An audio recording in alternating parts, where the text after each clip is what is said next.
Hello, and welcome to the Butterfly Sage.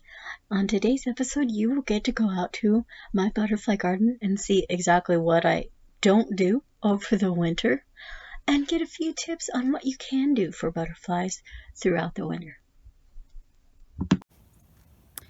So we're just going out to my garden this morning, and you probably can't see the mountains very well, but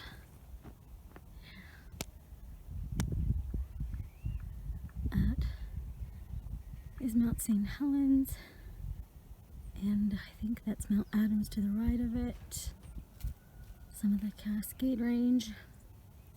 We're in the bottom foothills of it, like literally bottom foothills of it, and then a little more to the right, just left of that tree, is Mount Hood. Alright, so here we're going to my mess of a garden. Previously, this stack is left for wildlife. The birds and rabbits, chipmunks hide in it.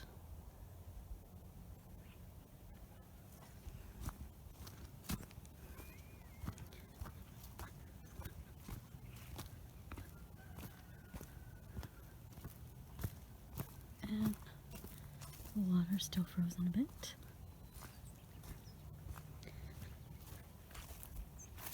So, this is my garden in the winter, guys. I don't concentrate on aesthetic appeal, obviously. I just leave things for insects because they will burrow and make homes in stems of plants such as sunflowers. Also cosmos, coreopsis. This is some of my cosmos. Various tall stemmed flowers they will overwinter in. And I'll put up a picture later to show you. Here's more of my mess that I didn't get to finish before I got sick. Now I'm just going to leave it all winter because there's no point in doing it now, and who knows what kind of insects are in there. I suppose aphids could be in there too, but you know, life for everyone in my garden, even the bad bugs, because if you leave the bad bugs like aphids, I promise you better bugs like ladybugs will come and eat them. I've seen it in my garden before. I had aphids on this Christmas tree, this fir tree here, and I washed them as best as I could, and I left the rest, and well, the ladybugs came and took care of them, and now that tree's very healthy. So I literally leave everything, and I almost fell because it's quite frozen. It's more frozen out here than I expected. But my lavender, I wish I had chopped that down before it got too cold in the fall to do so.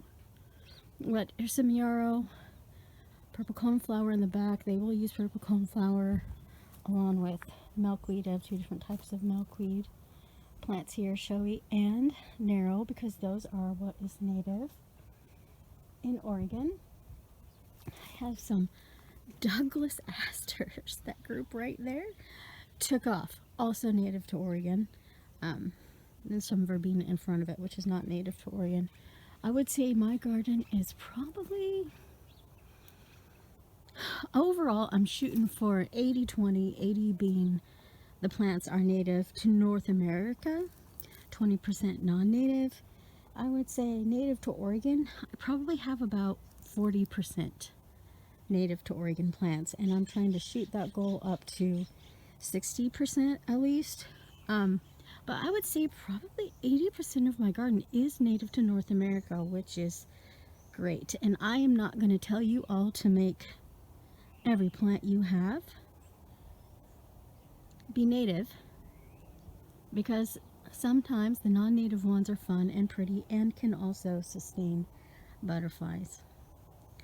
But biggest tip I have if you want butterflies to overwinter in your garden is One, leave plants up. I know it's ugly. They're very ugly, and my OCD is not liking it, but they serve a purpose. Hello, I'm back. Sorry about that abrupt ending.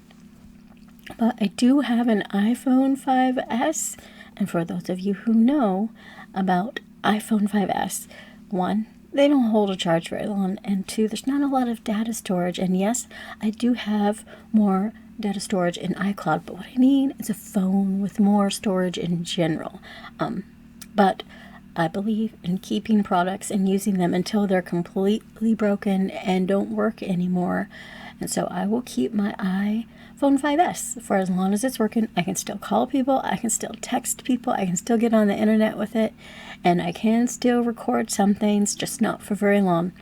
So I will be keeping it, because the last thing this world needs is a billion more iPhones, and for people to change their phone every year, every 2 years. The world doesn't need that. What the world does need is a billion more trees, and we'll get into that probably on another episode. But for now, we're going back to overwintering butterfly garden. So I said in the garden one, keep up your tall plants, the tall stemmed plants. Don't cut them down. As tempting as they are, they may harbor some butterfly caterpillars. The next butterfly gardening tip for winter is plant host plants. And for those of you who do not know what a host plant is, I will explain. I didn't know what a host plant was when I first started, before I started researching butterfly gardens, what they need and what plants I should plant and all that. So basically what a host plant is a specific type of plant for a specific breed of butterfly that needs that plant for their caterpillars. Caterpillars need to eat plants. They just do. Essentially what a caterpillar is a baby butterfly. So I know that planting plants for caterpillars to eat, yeah, those plants may end up not looking too pretty, but they don't eat enough to kill the plant, usually. They only eat enough to just keep them going and growing until they do their cocoon, the pupa stage, and turn into beautiful butterflies. So if you plant these host plants and let those caterpillars eat those plants, you will probably have a bunch of butterflies in the spring or summer, depending on what type of butterfly they are, because every butterfly is different when they come out. Some butterflies come out as adults in the spring, and some don't come out until summer. And some travel, and some stay over winter. So it depends on what type of breed, and we'll get into all that later on other episodes. But so winter gardening so far. In another episode, we learned don't rake the leaves. Number 2, leave your tall stemmed plants up, because those stems can harbor insects and butterflies over the winter, the caterpillar larva stage.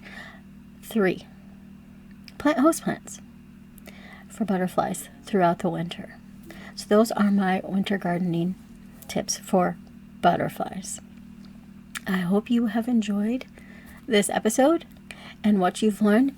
Make sure to comment, like, subscribe, please, and I will see you next weekend with my weekly vlog. And tomorrow is day 5 of our Christmas self-care advent calendar. We'll see what's in behind door number 5 in the box. So I hope to see you all there, and I will leave you with a little clip from a butterfly that I had in my garden this summer. Talk to you all later.